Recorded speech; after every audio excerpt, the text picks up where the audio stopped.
একটা মানুষ প্রতিনিয়ত তোমাকে সময় দিচ্ছে, তোমার খোঁজ রাখছে, তোমার কেয়ার করছে। এই ব্যাপারগুলো যদি তোমার কাছে সস্তা মনে হয়, তাহলে তুমি বিশাল ভুল করছো। এই ব্যস্ত পৃথিবীতে কষ্ট করে সময় খুঁজে বের করে কেউ একজন তোমাকে সময় দেয়, সেটার যাই হোক সস্তা কিছু না। প্রতিনিয়ত মানুষটার কাছ থেকে ভালোবাসা আর কেয়ার পেতে পেতে তুমি যদি ভেবে বসো তোমার জন্য পৃথিবীটা আলাদিনের জাদুর চেরাকের মতো, তুমি যা চাইবেই তাই পেয়ে যাবে, এই সব কিছু আসলে তোমার প্রাপ্যই। তাই এগুলোতে এত মূল্য দেওয়ার কিছু নেই। এরকম ভেবে থাকলে তুমি ভীষণ ভুল ভাবছ। বিশ্বাস করো, তুমি ভুলের জগতে বাস করছো। দপ করে আলোটা নিভে গেলে যেমন গোটা পৃথিবীটা অন্ধকার হয়ে যায়, ভালোবাসা দিয়ে ঘেরা তোমার জগৎটা হুট করে একদিন ভালোবাসাহীন হয়ে গেলে তুমি বুঝবে তুমি কতটা ভাগ্যবান কিংবা ভাগ্যবতী ছিলে। একদিন তোমার মূল্য না দেওয়া ভালোবাসা আর কেয়ারের অভাবেই তুমি হাঁসফাঁস করতে থাকবে। একটু একটু করে প্রতিদিন তুমি যখন একটা মানুষের ইফোর্টগুলোকে অবহেলা করে যাচ্ছিলে, খুব ধীরে ধীরে তুমি মানুষটাকে হারিয়ে ফেলছিলে। একদিন তুমি সত্যি সত্যিই মানুষটাকে হারিয়ে ফেলবে, পুরোপুরি হারিয়ে ফেলবে। মাথার উপরটায় যতক্ষণ ছাতা ছিল, ততক্ষণ তুমি টের পাওনি কতটা রোদ, কতটা বৃষ্টি থেকে কেউ একজন তোমাকে আগলে রেখেছিল। যেদিন ছাতাটা সরে যাবে সেদিনই টের পাবে। ছাতা ধরে রাখা হাতটাকে তুমি কখনো একটিবারের জন্য স্পর্শ করে দেখনি। নিজের ঠোঁট কামড়ে ধরে কান্না আটকে রেখে তুমি সেদিন টের পাবে। সস্তা ভেবে, প্রাপ্য ভেবে যে ভালোবাসাটুকুর এক ফোঁটা মূল্য না দিয়ে তুমি এতদিনে নিজের কাছে জায়গা দাওনি, সেই ভালোবাসাটুকু তার মূল্য পেয়ে অন্য কারো কাছে নিজের জায়গা খুঁজে নিয়েছে। সেই জায়গাটাতে তোমার জন্য প্রবেশ নিষেধ নামক একটা অদৃশ্য সাইনবোর্ড নীরবে চিৎকার করে বলছে, বিশ্বাস করো, এই জায়গাটুকু তোমার জন্যই বরাদ্দ ছিল। তুমি হেলায় হারিয়ে ফেলেছ, নিজ দোষে সব কিছুই হারিয়ে ফেলছ। নারীর মনের ভাষা বুঝুন, তাকে আগলে রাখুন।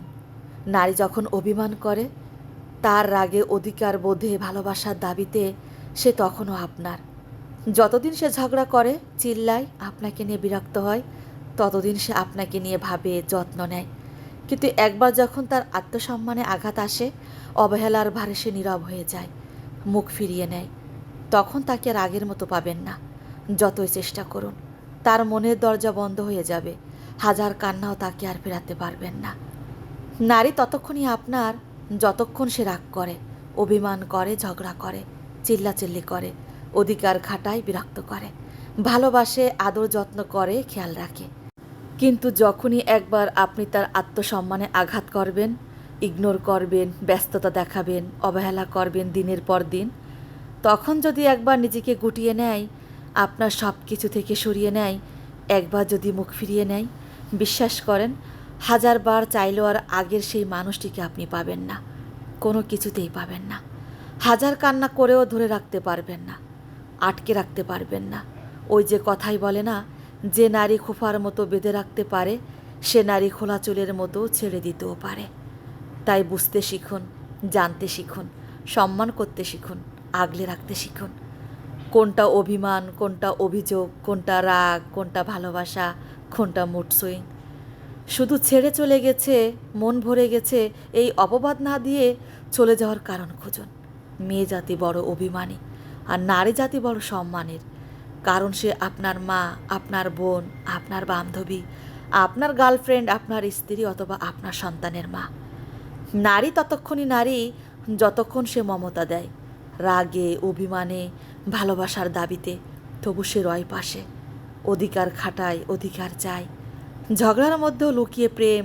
যতদিন সে চায় আপনাকে, ততদিন সে নারীর অমল প্রেম। কিন্তু নারীর মনে আঘাত দিলে, যখন তাকে করো অবহেলা, তার সম্মান কেড়ে নাও, নারী সরে যায়, মুখ ফিরিয়ে নেয়। তখন আর সে পুরনো বেঁধে রাখা খোফার মতো নয়, সে হয় মুক্ত খোলা চুলের মতো, যা আর বেঁধে রাখা যায় না। কাঁদো যতবার, নারী ফিরে আসবে না। নারীর হৃদয়ে সেই মায়া আর তোমার নয়। নারী নিজের গোপন শক্তি জানে, বুঝতে শিখো, আগলে রাখো তার মমতা আর ভালোবাসার মানে। আসসালামু আলাইকুম। কেমন আছেন সবাই? আশা করছি সবাই অনেক অনেক বেশি ভালো আছেন। আমি আলহামদুলিল্লাহ ভালো আছি। আমার ছোট্ট ভিডিওগুলো আপনাদের কাছে কেমন লাগে সবাই কিন্তু কমেন্ট করে জানাবেন। ভালো লাগলে একটি লাইক এবং শেয়ার করতে ভুলবেন না। সবাই ভালো থাকুন, সুস্থ থাকুন। আল্লাহ হাফেজ। আসসালামু আলাইকুম।